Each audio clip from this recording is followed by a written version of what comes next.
Hello there, it's Bob. So one of my subscribers, or one of the people who like to watch my layout, asked me how I power my layout. And I explained it before, but I certainly will go over it again. So this is my transformer. This is a lighting transformer from commercial. It's a commercial lighting transformer.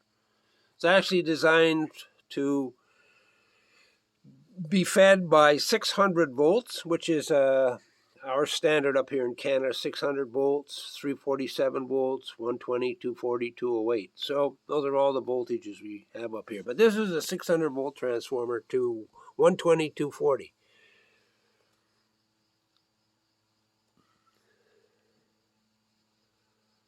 It's a little hard to see the 120 and 240 there. And the 600 volt feed. And there's a 1,000 watts. VA is wattage. So that's what feeds the power to my layout. It goes from there. It's plugged into 120 volts. So transformers are simply a electrical device that will change the voltage from high to low or low to high, depending upon how you feed it.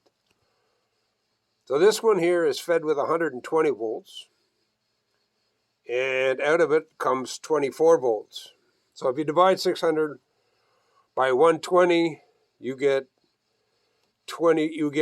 5. So 5 times 5 divided into 120 gives you 24 volts. So basically this transformer is giving me 24 volts AC. So I'm feeding it with 120, and out of it I get 24 volts AC, which then comes up to my rheostat here. So this rheostat, when turned on, produces 18 volts at whatever amperage my layout requires at the time. It can be trimmed with the dial. So the dial drops the voltage. You can see the voltage go down. Back up to 18, which is what I usually run my layout at, 18 volts. The amperage on there now indicates that the lighting on my switches is drawing a little over 1 amp, at 18 volts. You can see the lighting on my switch. All the switches, they're all lit up.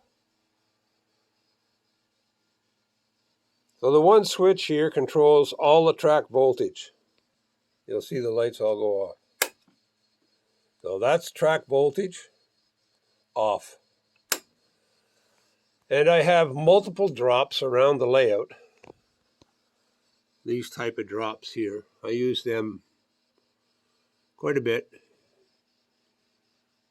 That's another type. That's a Gargraves, I think, hookup.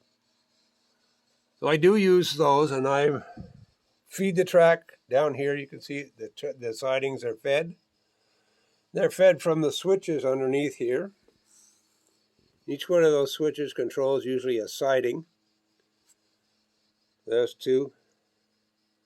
I have numerous types that fit the space. That's basically what it is. Being an electrician, I end up with switches and switch plates. And it's only 24 volts AC, so there's no real danger to it. It's like you're putting your hand across the track. It doesn't. You don't get anything unless you wet your fingers, of course. Anyway, I wanted to give the idea of what I'm doing again and how I'm doing it. I don't use multiple transformers, as you can see, just one. And it will power up everything. It's got 10 amps on it, 1,000 watts.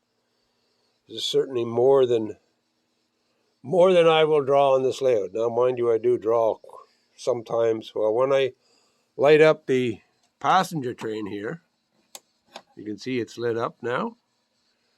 And you go down here and you look at my amperage, and the amperage is now up to almost 4 amps. That's 4 amps? Yeah, almost 4 amps. So that one train draws nearly 3 point some amps, just the lighting and on that train. I'll disconnect it here, and you can watch the amperage go down. As soon as I pull the switch on that track,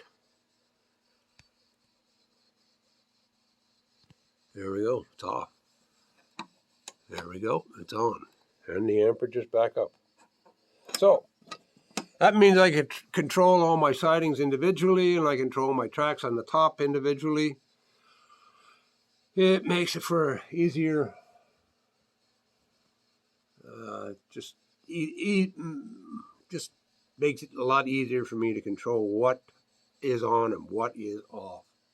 So I don't have any power on these tracks up here where all my engines, cabooses are. It's all off now. But the track itself is live down here. All this track down here now is live. All the running track is live except for the top 2 tracks. Anyway, I hope that helps some of you guys. Anyway, if you have any questions, let me know. Be happy to help. Take care now. Thank you. Bye-bye.